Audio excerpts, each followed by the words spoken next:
When Teamsters fight, Teamsters. When Teamsters fight, Teamsters. When Teamsters fight, Teamsters.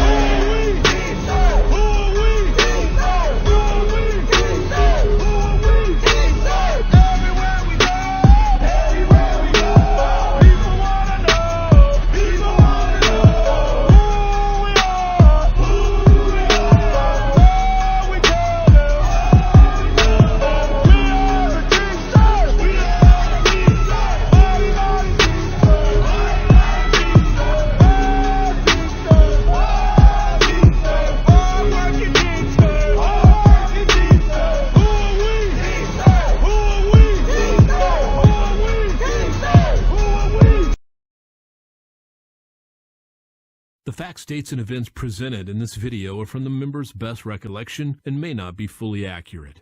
This video is intended for entertainment purposes only. Always consult with your local union about your rights and duties at your workplace. The opinions shared on this video are our own and do not necessarily represent my employer's positions, strategies, or opinions. All views shared are protected under the National Labor Relations Act.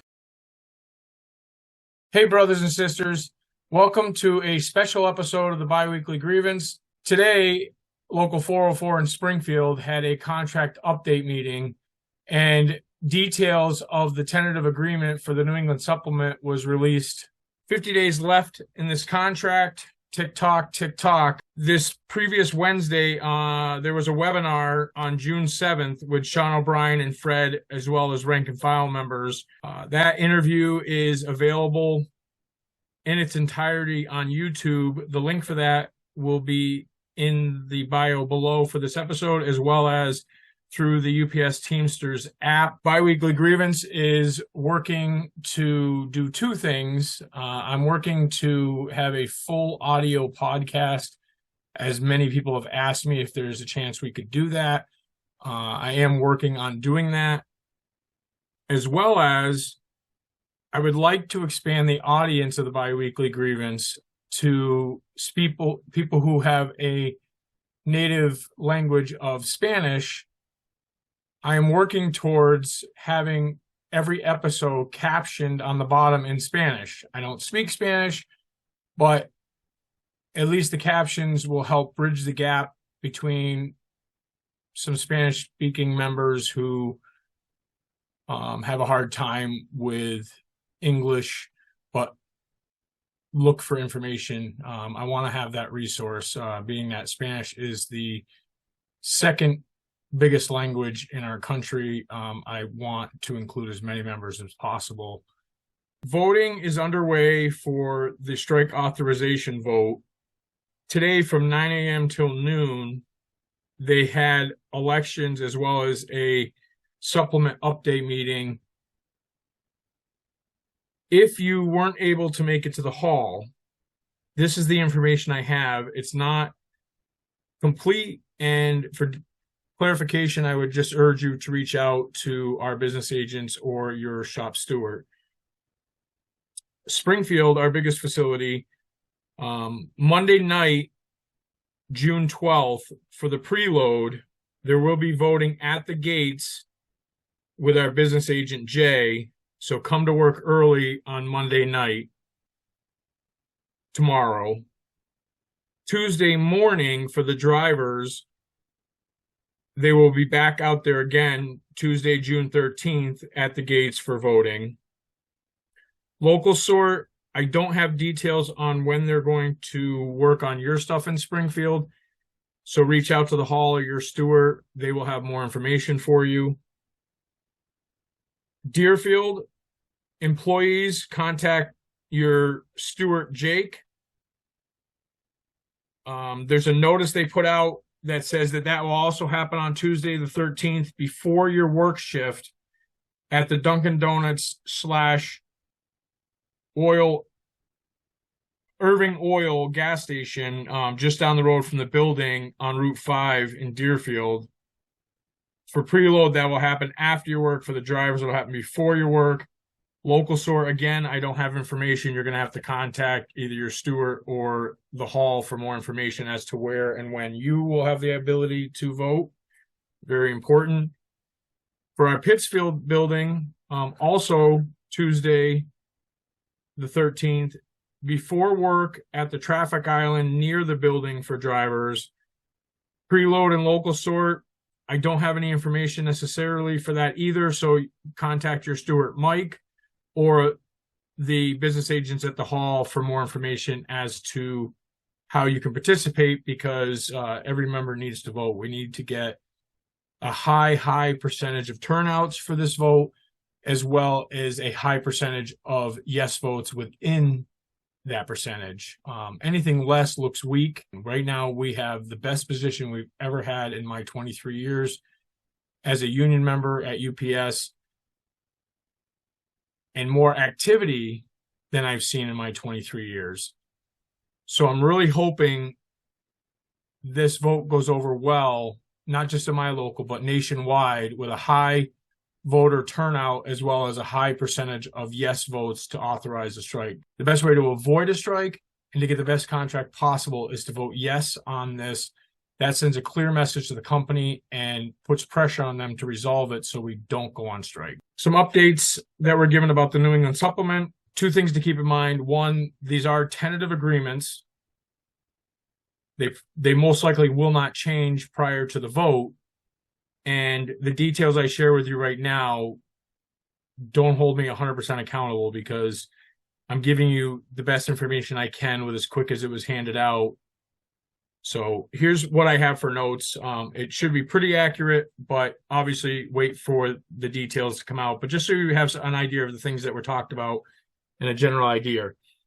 There was some movement on Article 53 language, TCDs that will help out during snowstorms. I don't know what that necessarily refers to, other than maybe they can use them outside of the normal time frame for TCDs, which is temporary cover drivers, for those of you who don't know. There's new language or updated language in Article 55 about part-timers receiving overtime after 5 hours. There is new language for leave time for military when you're on your annual 2 or 3 weeks of service. If you apply for a job and you don't make your 30 days, like you're trying to go from inside out to driving, and you don't make your 30 days, they tell you that you didn't succeed and that you have to go back. Previous, you had to wait 6 months or a year to retry, and new employees used to have to wait a full year of employment before they could attempt to bid on a full-time driving job.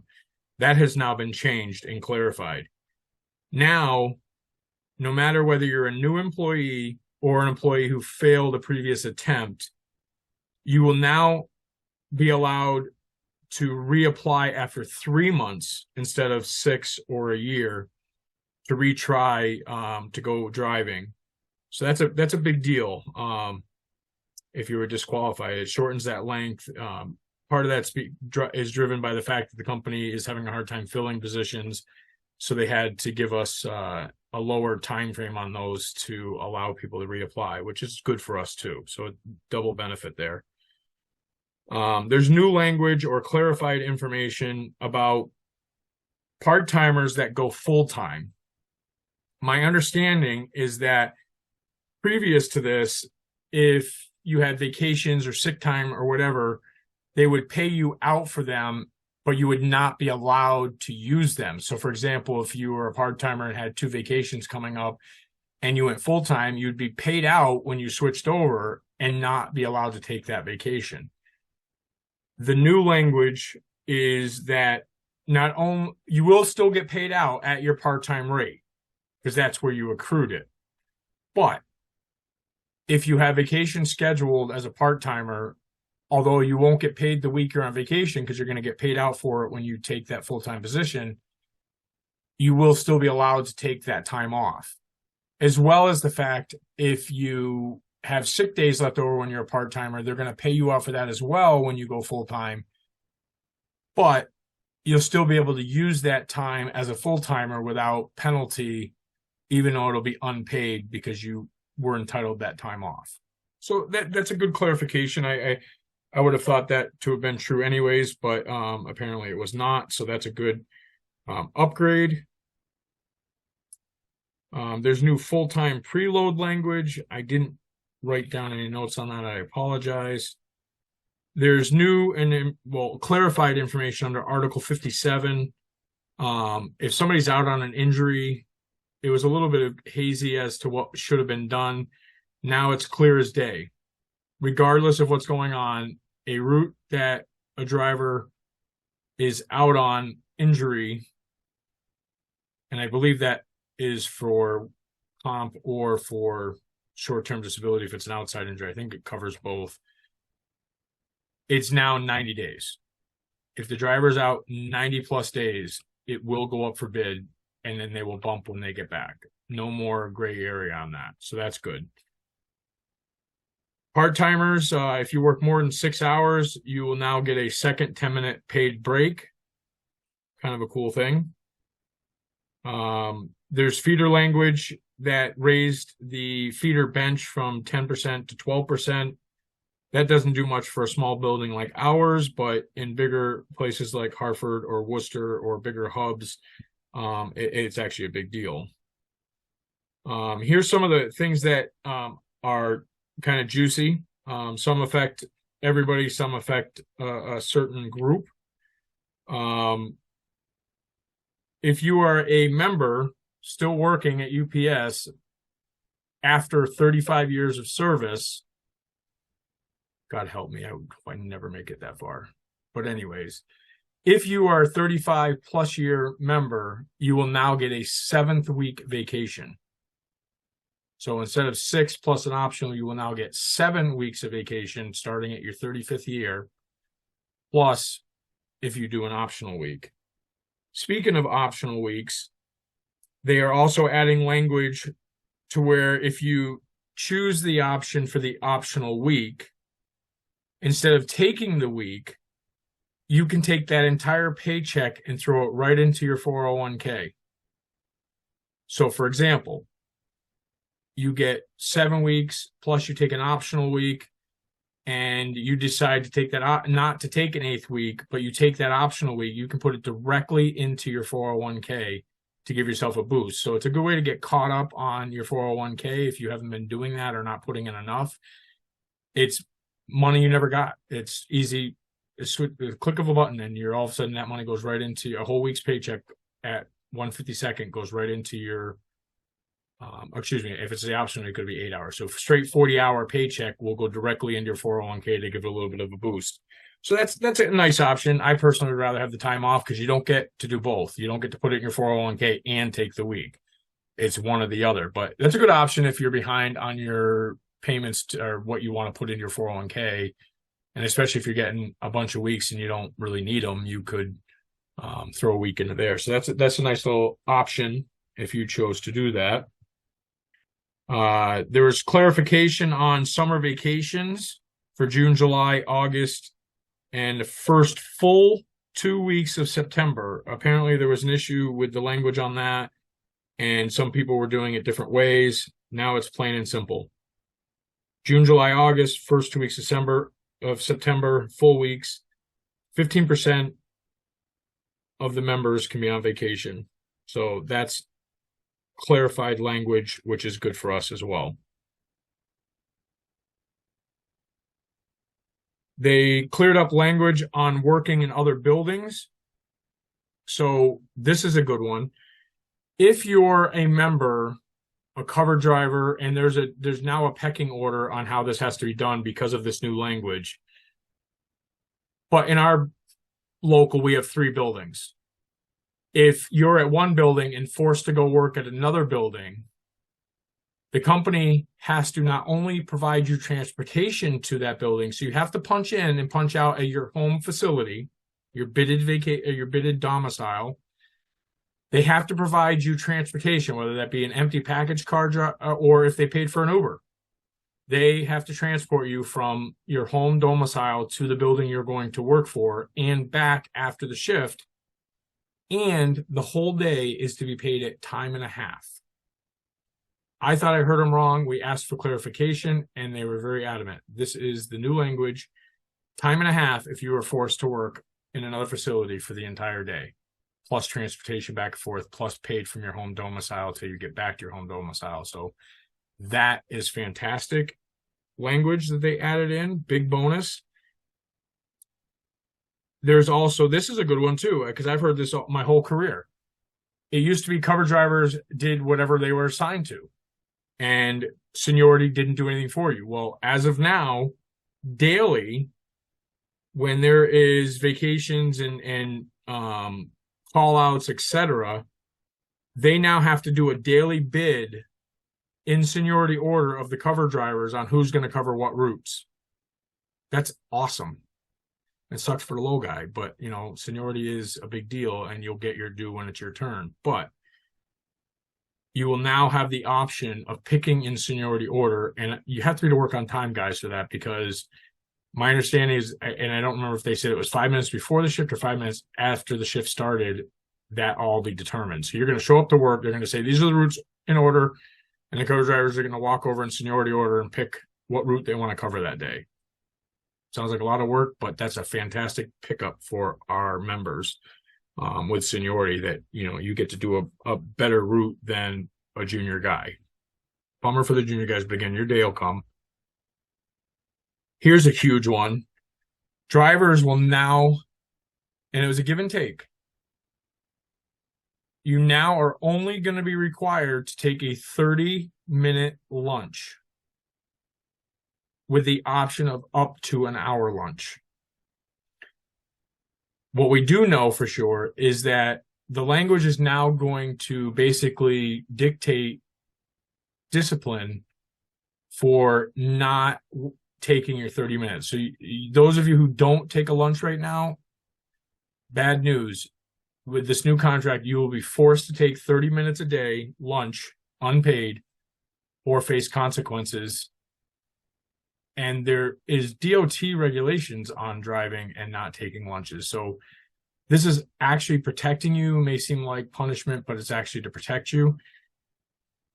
But the one part that they didn't know, and they're going to have clarification before we vote on ratifying it or not, is whether you have to declare yourself a 30-minute driver, lunch driver, or a 1 hour lunch driver, or if it's at the driver's discretion to take either 30 minutes up to an hour. That was the part they didn't know. They're waiting for clarification. That will be clarified before we vote on it. But new language starting in the new contract under the tentative agreement, if ratified, is if your start time is from 5 p.m. to 5 a.m., start time, not punch-in time. Your start time is 5 p.m. to 5 a.m., you will now no longer get a measly, I think it's 15 cents night differential. You will now get $2 an hour for a night differential. So you preloaders, there's a glitch. It's only for full-time employees. The part-time pay and pay raises is all going to be addressed in the national language. So don't feel like you're not getting what has been talked about. Understand that the part-time pay rate is going to be dictated in the national language, but in the supplement, the full-time employees that work nights will get a $2 an hour bump starting the first day of the contract. If you happen to be a feeder driver who works at night, we picked up a little bit extra over that. As some of you know, or most of you probably know, the tractor trailer or feeder department, as we refer to it, we quite often tow 2 trailers at a time instead of 1. And prior to this, it was ridiculous. All the time and effort to put together a set, which is time consuming, as well as the extra responsibility of that second trailer, because although maneuvers easier in turning and stuff, it is a lot more dangerous when it comes to a drastic heavy brake stop. You have a chance of that second trailer whipping around on you. Or if you have to take evasive action for some reason, they call the second trailer the kite because it acts like a kite. it bounces all over the place and is more susceptible to flipping over. So there's a lot more risk and responsibility in driving multiple trailers versus one. And up until now, we used to get a measly quarter an hour if we pulled a set of, we call it a set. And so you got an extra $2 a day without overtime for that extra responsibility, which was always laughable. They've now corrected that in a major way. Starting in the beginning of this contract, we will now get $2 an hour bump for pulling doubles or a set, which is more in line with where it should be. So potentially feeder drivers at night who, let's say my job typically starts at 9 p.m. and I very frequently pull doubles or a set. So potentially I will make up to $4 an hour more on day one of this contract, which is phenomenal. This is the type of stuff we've been looking for, and we hope to follow up with fantastic pay raises and part-timers getting their dues in the national. So that's great information. It only affects part of our membership, but it's important. Now, here is the meat of it. This, to me, is worth more than anything else in the contract. For those of you who know my story, I was held out of work for 11 months last year on trumped up charges from the company. And how they were able to do that was they used Article 59 and this dreaded word, dishonesty. Without any proof submitted to us, they terminated me on dishonesty. And I didn't see arbitration for 8 months on that case, and then another 3 months on another case when they re-terminated me immediately. So 11 months out of work on dishonesty without ever having a shred of proof on it. Not to mention the fact that what they were accusing me of was very petty to begin with. But had this language been in place, I would not have gone through what I went through. Just this language alone. So this is how important this is. So this may not sound like a big deal to you, but as somebody who just came off this ridiculousness, this language would have saved me from what I went through. Two parts to it. One, dishonesty now has a definition. Prior to this, they just called it dishonesty and nothing we could do about it. Now, dishonesty, and I even asked for them to repeat this, so hopefully I got this right. I know I got most of it right if it's not 100% right. Now, dishonesty, they can call it whatever they want. But the only type of dishonesty that will put you immediately out of work, because what they were doing before, to clarify, is dishonesty was considered a cardinal sin. So as soon as they slapped the word dishonesty on it, they could throw you right out of work instead of a working termination and going through the process before you lose any pay and being out of work. So they just, anybody that wanted to walk off, they just slapped the word dishonesty on it. Well, now these are the only dishonest behavior that will walk you out the door versus dishonesty where you'll continue to work on notice of term until you go through the process. So theft of money or packages, you're going to be walked off. There's no, I mean, I don't even think you could argue that. That's 100%. Physical assault, again, clear. You know, if you assault a coworker, you're walking off the property and you're going to be out until this is resolved. Possession of illegal weapons, again, no brainer. If you're caught being under the influence of drugs or alcohol at work, again, no brainer. Recklessness that causes a severe accident or injury on duty.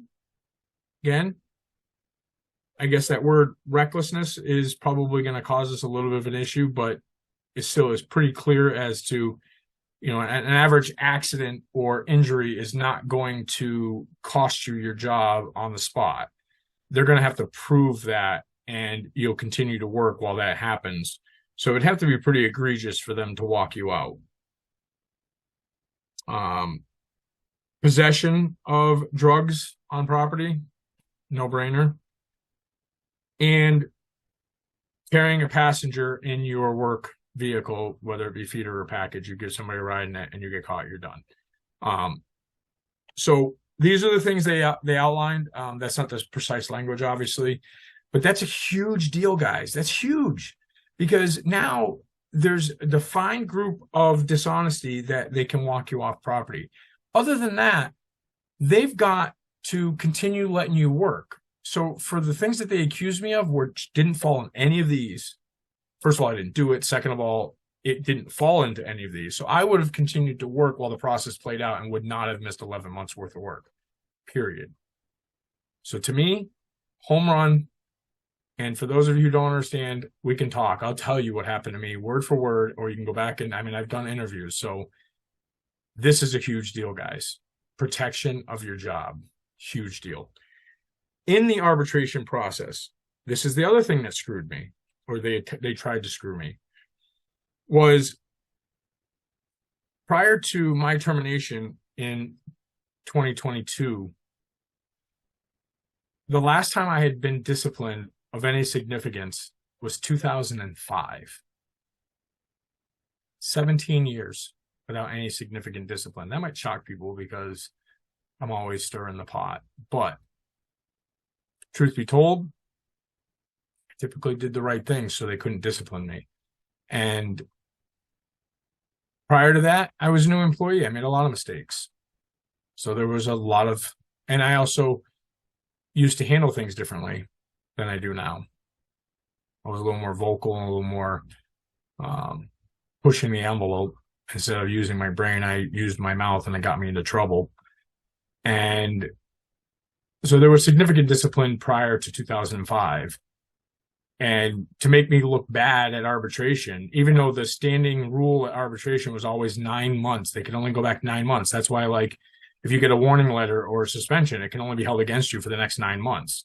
If you do something again 12 months down the road, prior discipline doesn't count. They have to start the progression of discipline all over again. And in my case, where they had no prior discipline to go off of, especially when I worked for this guy for one day, they tried to make me look bad by bringing up every little thing that they had me on. They even brought in every supervisor I ever worked for to try to make their case, and it made them look worse, and I was vindicated, and the process worked. But it added a layer of pressure because the arbitrator doesn't know me. And when they start talking about some of the stuff that, you know, they make it always, you know, they always make things sound worse than it is anyways. Not to mention the fact that they pile it on and make you look like you're a bad employee, when discipline is supposed to, for lack of a better word, rehabilitate you as an employee and make you a better employee. Well, 17 years of no discipline, I would say I was pretty well rehabilitated, and they brought it all up to try to make me look bad, and it didn't work. But new language on arbitration. Now, 100%, this is in the contract and very clear, so they can no longer pull the baloney they did to me at arbitration, which didn't work, is they can only go back 12 months on discipline.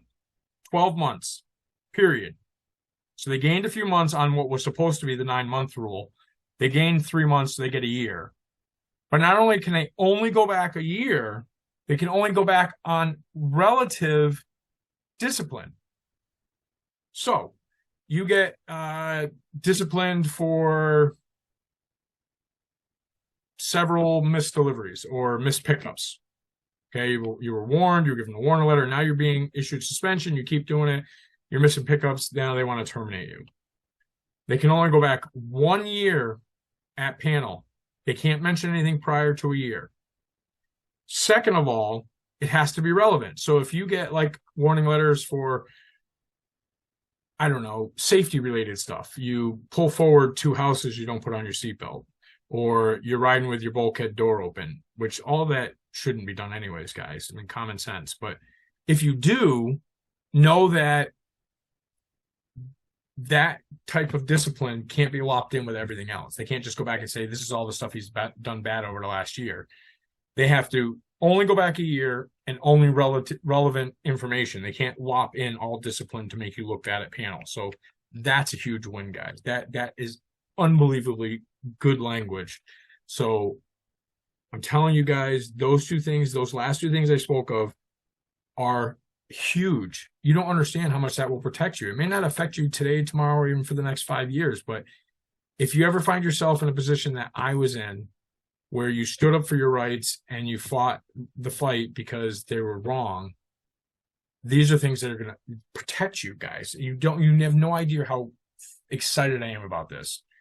Anyways, guys, this is the information I have. There's more to come. They did tell us that there is more language they have tentative agreements on, but they are not allowed to talk about it because some of that language ties in with the national language, and I get that. So when the national language is done and we have tentative agreements to vote on both, I'm telling you guys, I don't care if you get a day's notice. Do everything in your power to be at your union hall to hear those tentative agreements that are up for ratification.